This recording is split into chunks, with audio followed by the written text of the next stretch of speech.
What's going on, guys? Here with my good friend Josh. He got first place at our store championship the other day. What did you play, good sir? I played some Mastemon, it's my favorite deck. Of course. Why'd you decide on this deck, man?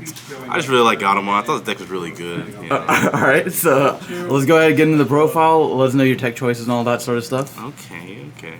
So we start with the egg, 4 of this one because I'm trying to just draw and discard, filter a little bit more whenever I want it, as opposed to something dying. Like Digimon or something? Yeah, so I play the one of Digimon. I want 5 eggs. Yeah, for sure. Games definitely grind up to where you need the 5th egg, so that's my best choice. Then we play 2 Psychmon. This card's just trying to floodgate those Reaper players, Shout out to Dak. Yeah, you open this against me every game, but it's like... Well, he's my furry boy, so he comes when we need him, but... He's a good card. Then we have the Gazimon, additional floodgate just to have. You can generally cycle through so many cards that you'll eventually get to them. Right. And hopefully by the time they set up, you can just floodgate them out. It's kind of nice. 2 of this Salmon.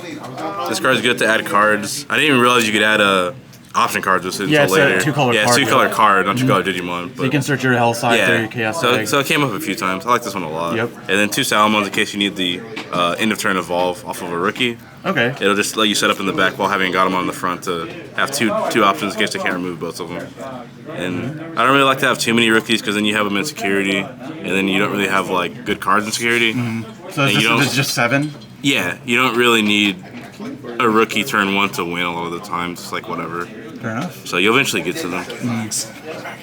Then we get to level 4s. It's just 3 of the new Mastemon one that comes out when it's hidden battle, but I think it still battles 2, which doesn't really come up much. It's only 4K, but it's another level 4 that's only 3. And then 4 of the Gatomon, the best card in the deck. Yep. Oh my god, just look at her. Just look at her. Yep. This card's crazy.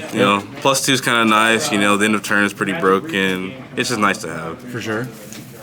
Then we get to the level 5 purples. Only 2 of this one because I play Mako and I was scared of decking out, so I didn't want too many of these. I see. And since you have the new dual one, that one covers both options a lot of more different times.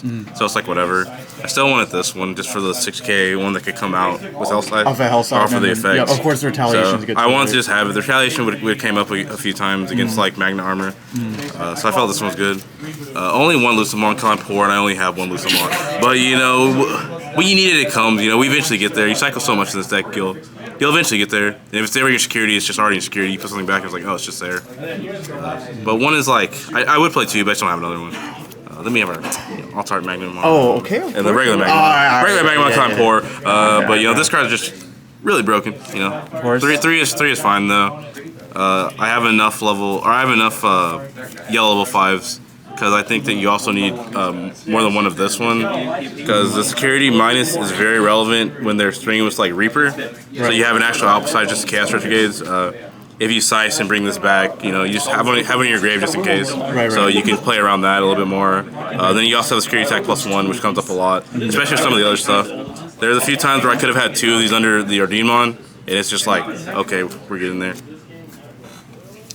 And then for the last level 5 is a new, the Makerakmon? Okay. How good was this card? It's a little worse because it doesn't come foil, but surely Bandai will right their wrong, at some point, give me a pre-release or something of this. But this card is pretty crazy.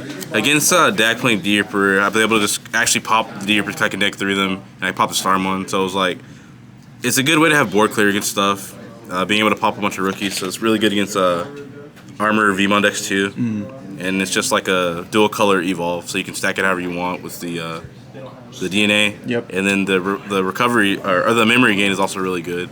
I was able to game Moment because of that with Calling of Darkness to just have an extension play into like an Ordine. I like this card a lot. Then we get to the best card in the game. Oh my! Only 3 Mastemon. Yeah. It's hard to fit like so many high-end cards and not brick. Yeah. So I didn't want too many level 6s.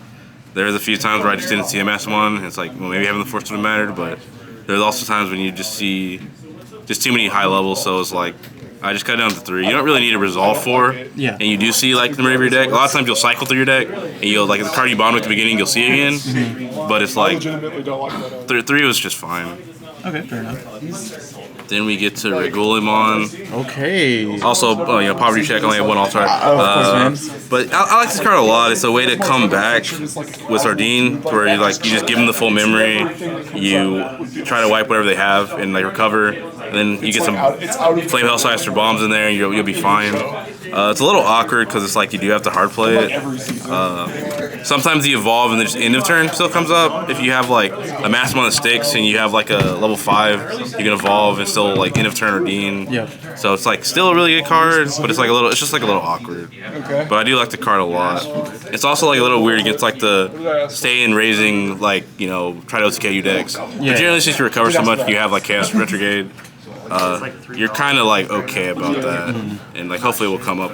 But if it doesn't, you just discard it with one of your other cards or whatever. Then you have Ordine. I love this card playing out for This card is really nice, and even just like a Mastemon lives, and you have like another turn where you like Mastemon swing, make another Mastemon, then go into this. You can just find lethal through like 5 security a lot of times, and it's like if they don't have a thing that kills it, then it's like whatever. I even had this at 17k once, and it's just like, well, this is swinging for the rest of the game. And if you have an Andrew Woman under it, it's just like.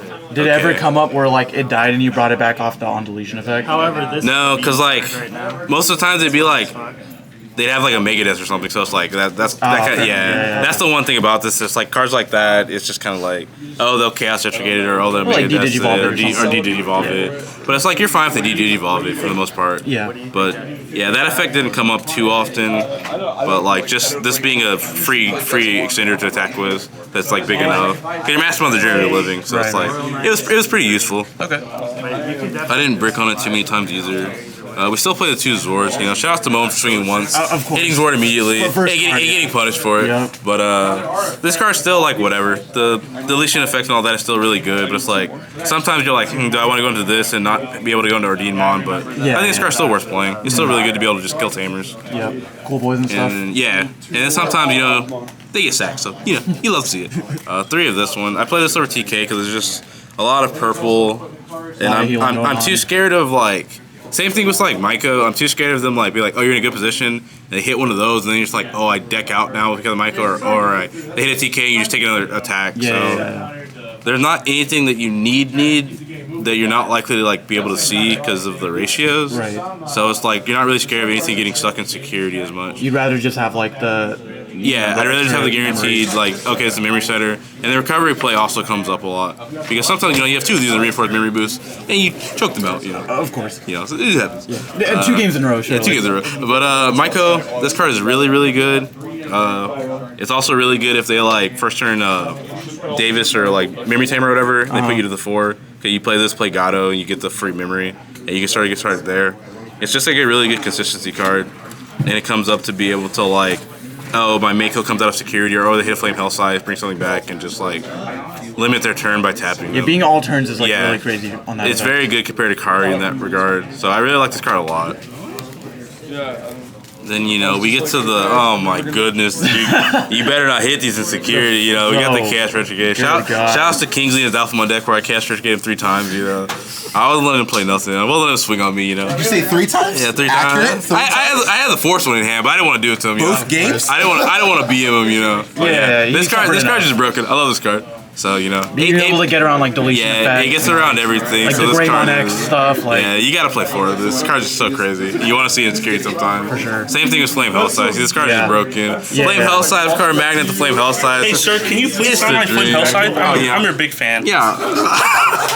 This is just my favorite card. I'm sure it's Moment's favorite card now. Yeah, surely. Flame Hellsize. Do a Flame Hellsize. Yeah, Flame Hellsize Magna, Flame Hellsize. Sometimes it happens to them. But I did make the smart play of negating the 6K or the 8K one. So if it did happen, I would kill it. So we had some heads up plays. It was kind of nice. Card saved me. Being able to bring back Maycrackmon off of that too is like really crazy. Yeah, because you can also bring back him and like pop some other stuff. It's the same reason I used to play Ogremon, but once that came out, it was like, this is just like a better route to do it, and it's more consistent for the deck than having a purple level 4. Then you play the one Call of Darkness. This card combos well with Makomon Inheritable, and it's just the way that was like, oh, if anything you're missing is in like grave after like a long game with the Mycos, you just have a way to get it back. So it's like really good. For sure. You only really need the one. Then one reinforced memory boost because this card's just broken. Where's the broken one? Yeah, this card's pretty broken. So, you know, that's my Furrymon Mastemon deck. You know, all the furry animals coming together to beat the big bad Donkey Dog. Of course, bro. So how did your matchups go for you? I know you played against Alphamon, you played against Reaper. Alphamon, Reaper, what was the other one? Armor. Yeah. The Magnum on Armor deck. That deck's really annoying. And then we played against Blackcore Greymon, Galmon. Yep. Which, in my opinion, you know, my best matchup. You know? Of course. What would you say is like your worst matchup against this deck? Maybe like a Reaper is always awkward because sometimes we're like you can't touch their stuff a lot of the time. So your Mastemon doesn't do anything. Sometimes you just like start like with a God one, right? You give them 5, and if they have like a hand to just like super go up, they can just get the gatekeepers, and it's like you have Alstom with like if they give you enough memory, you can double flame Hellsize one, or you can cast Retrograde. But it still is like they have 4 of them to your 4, whatever. And if you like Mako mill 2 Retrogrades, and it's like that could be a rough game. So it just depends. I think that matchup's kind of weird. Gotcha, man. But, you know, sometimes you see a Psycho early and they can't do anything. So, hey, well, we'll take those games. Yeah. But, all right, well, I appreciate the deck profile. Any last-minute shout-outs you want to give? Shout-outs to Donkey Dog. I am his #1 fan. I've always wanted to be on the channel, so, you know. Had to earn my way there, you know, by beating him himself. Yeah, bro, you deserve it 100%. Congrats again. Thanks for the profile, bro. And thank you guys for watching. We'll see you in the next one. Good.